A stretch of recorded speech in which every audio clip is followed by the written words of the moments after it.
Another video on bread. So I experimented with bread and I made a butternut squash bread.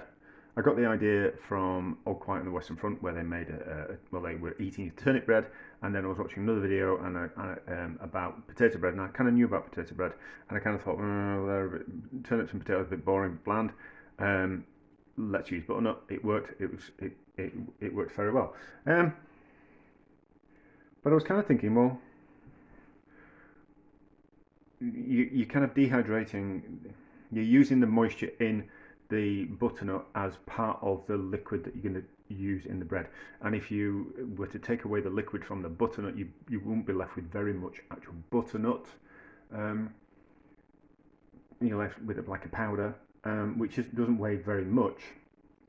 So you're not kind of really substituting, you're not kind of getting away without using a lot of flour, so you're not kind of saving a huge amount of weight in flour.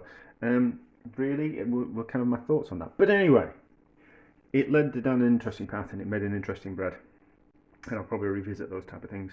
But I just kind of wanted to have a go at making a spinach bread. So using the same kind of principle, that we'll use a little bit of spinach, and we'll use the water from so it's frozen spinach that I've used. So we'll use the water from the frozen spinach and the spinach to flavour and colour the bread. Not a lot. We don't kind of really save ourselves much in weight of flour at all. So what's the recipe? The recipe is 200 grams of active sourdough starter. So that is 100 grams worth of water in there and 100 grams worth of flour. I've had it out all day instead of in the fridge, so it's nice and bubbly and ready to go.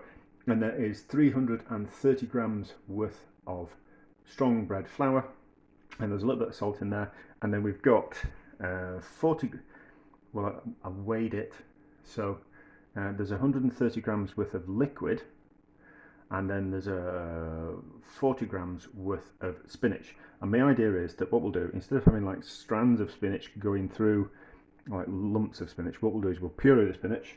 Hopefully this will kind of work and I won't have to do any washing up. And so we'll puree the spinach down in the water that it came with, and then we'll add that to that, and then we'll mix and knead. Because if we leave it like that, it will be a bit stringy, and that's not what I want in the bread. I want it to be smooth, so we can kind of knead it properly. So we'll see how this goes. And also by doing, that should work. Yeah. So by doing spinach, I'll also be able to open up the idea of doing herb breads, and doing herb breads the same way. So kind of taking the herbs, pureeing them down in the liquid, and then using that herbs and that liquid to kind of flavour the bread, rather than having like lumps of herbs in them type of thing. It'll be like a puree, so they flavour all the way through, which is different. So think of if you have something like rice pudding and you add jam into it. Now what you can do, you can leave your blob of jam in the centre of the rice pudding, and you eat a little bit of the rice pudding with a little bit of the jam at one time, and or what you can do is you can mix the jam into the rice pudding. Both taste similar but different, because you're getting different amounts of jam, and like the jam is hitting different parts of your tongue if you don't mix it in. So it's the same but it's different.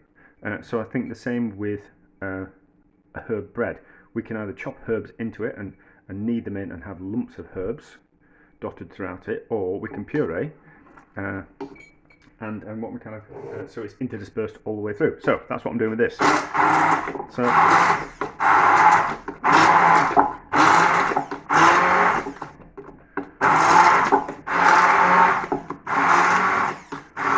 going to puree it in a container, and we're losing some of the liquid, aren't we?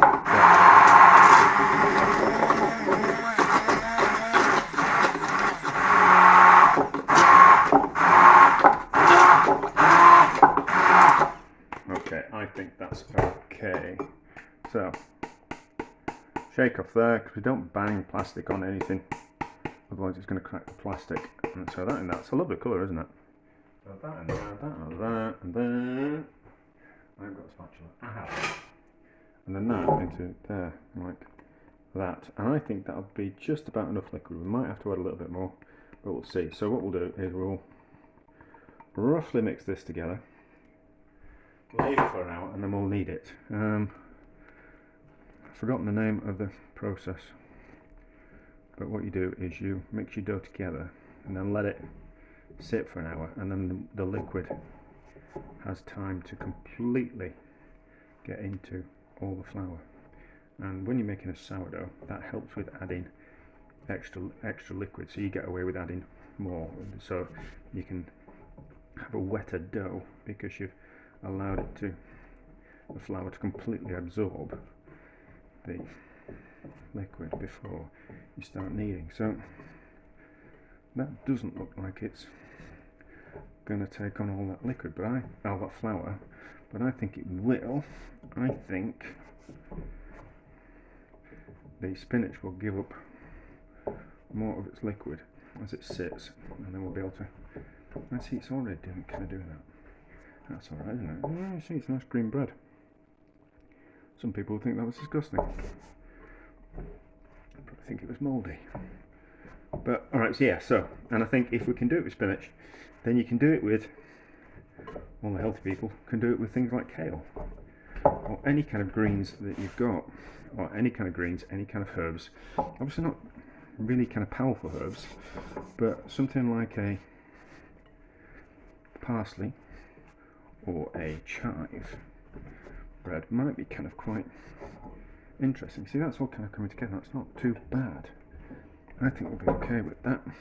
So, just a rough mix together, just to get everything kind of combined, and then that flour has all that amount of time just to absorb all that liquid. I think that'd be an okay dough with that. Right, so leave it for an hour, and we'll see what it's like when we start to knead it.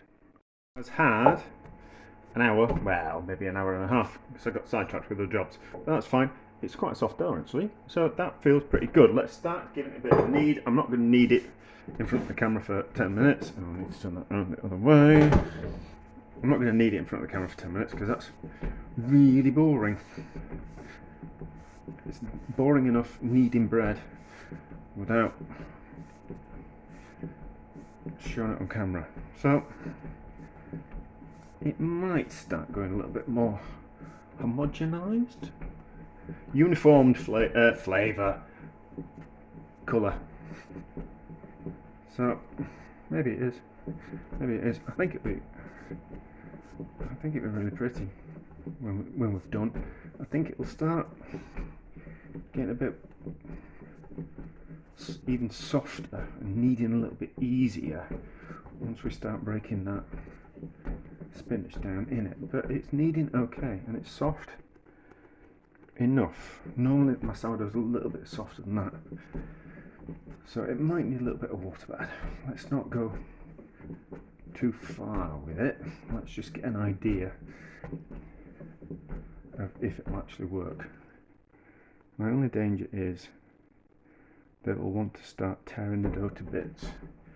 So as the gluten wants to form long strands of gluten, that might get broken up with the spinach. So it might have been better if I'd pured it a little bit better than I had.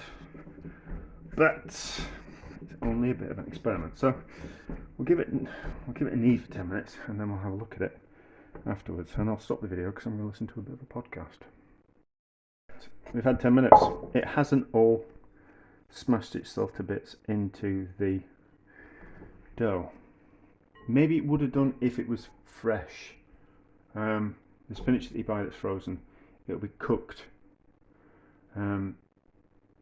So maybe that tends to toughen it up. So maybe if we'd have used fresh spinach, it would have completely dissolved into the dough. Maybe that would be the case, or more of the case, when I make some bread with fresh herbs. It's just kind of quite interesting to kind of think about. But if we're going to use something like kale, it probably does need cooking before you put it into a dough. So spinach and kale probably need putting in cooking before you put them into a dough. But maybe cooking, and while they're still hot, puree down. Maybe. That's something we kind of probably need to maybe think about in future. But we're just having a play around at the moment. So we'll cover that with my shower cap, because we're cutting down on plastic use. So we'll let that ferment. It might maybe take 10 hours, maybe take 12 hours, depends on the time of year and the ambient temperature of the room and all that kind of stuff. But you don't want it to be, you don't want a fast fermentation, because it's a slow fermentation that develops the gluten in the bread and develops flavour as well. So we've risen. So we'll knock that back and we'll put it in the fridge and we'll just let it ferment for 8 or so hours, something like that, and then we'll shape it, and then we'll let it rise again, and then when it's kind of doubled in size ish, we'll bake it. So it's kind of quite a long process, but it's the slow fermentation that gives it all the flavour. I suppose there is a slight danger if we're going to be using something fresh. So that's cooked spinach, but if we were to use fresh herbs, the 24-36 hours that it's hanging around and slowly fermenting might affect the herbs if they're raw. So we'll have to have a think about that when we use fresh herbs to when we're slowly fermenting a bread. That's a concern, but we'll just have to have a think about that at the time. It's been in the fridge for about 10 hours actually. It's risen a bit, but that's fine. So we'll now shape it and ferment it and let it raise for a bit longer. So this process means that what we need to do is we're going to tighten the dough. So we're going to create some tension in it. So what we're going to do is we're going to push these bits at the side there, and we're going to push them underneath. So what that's going to do is going to create tension in the dough, and we're going to keep twisting it round, pulling it tight, and pulling it tight, pulling it tight.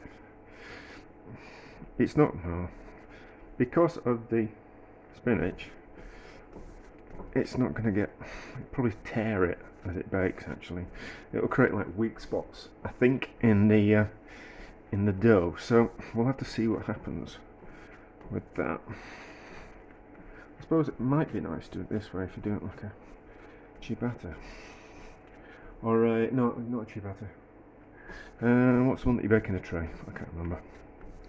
But like filling it with pureed basil, and then focaccia, and then making a focaccia. That might be kind of quite nice. So as you can see, that's tucking in on the bottom, and that's smoother now.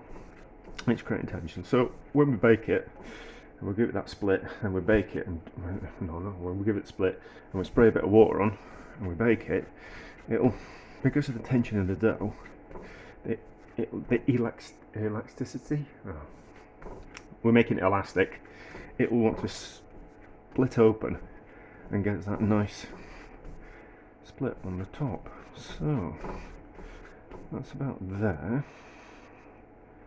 That's fine. And then into a proving basket, bit of flour on top, so if it over proves, it's not going to stick to the shower cap. And we'll leave that until tomorrow morning. So it's about 5:30 in the evening now. We'll probably bake these about 7 o'clock in the morning, something like that. So we're going to have like a good 12-13 hours, maybe 14 hours in the fridge by the time I get around to baking it. Quite a lot actually. Look at that. It's kind of quite impressive. So, hands in the oven. It's a little bit dirty, but it'll be fine. Tip it out. Do a slice across one side. There. That's going to be where the split is. I just need to. I need to put a new blade in this. Nice nick there. And then get the lid ready. Spray it on the opposite side to the slice. That'll do, and then in the oven for 25 minutes. 25 minutes, let's have a look. Ooh, that's done that, hasn't it? Well, it's split open. Not huge. It's not hugely grown in size. Let's get that back out of the way, ready for the next roll. So, feels nice and solid. Might be a little bit dense, but we'll see. We'll let it cool and then we'll cut into it. Smells okay. Smells okay. Just put it on something that's got some air going around it. It's cooked. It's cool. I did make some other bread at the same time. So that's the other bread. So there is same amount of flour ish went in both, and you can see the size difference. So maybe the spinach has just made it a little bit more denser. Feels alright. Feels alright. That just feels a lot lighter. So let's cut into it and let's give it a taste.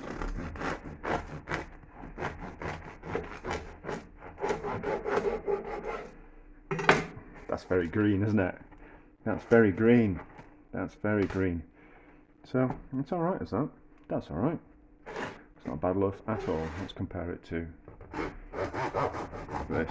So this is just a plain white flour with nothing else in it. But better. But that doesn't look so bad until you compare it to that, which is much nicer. But there we go. So let's just have a taste. I'm going to use it. I'm not going to waste it. I'll use it up in something. But if we can make it with spinach, we can make it with other things. I've just thought of something I need to do. Not bad. Not bad. See what the taste is like. It might be awful.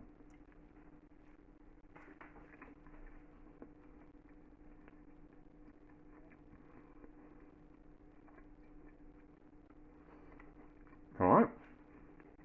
Alright. It tastes like sage and onion stuffing. That's what it tastes like. So it's got that, and I think it's that cooked spinach kind of flavour to it. It's alright, but I mean, if you were, would I make it again? No. But it tastes like sage and onion stuffing for whatever reason, and I presume if I'm going to have a go with herbs, the herbs will kind of do the kind of same. But we've learned something, you know, which is the most important thing, and we've had a go at something. We've tried something. Is it a success? Yeah, do you know, it is actually. It is. And just kind of curious. So we know it works, and then we can take what we've learned from this and transfer it onto other things, which is generally what you kind of aim to do, you know, just because something is not 100% delicious, but that doesn't mean that we can't use something that in the bread to make it delicious. I'm kind of stumbling my words, but anyway, so interesting, successful. We can do better. We can use different things, but it works, which is the main aim of this video. So there we go. Spinach sourdough.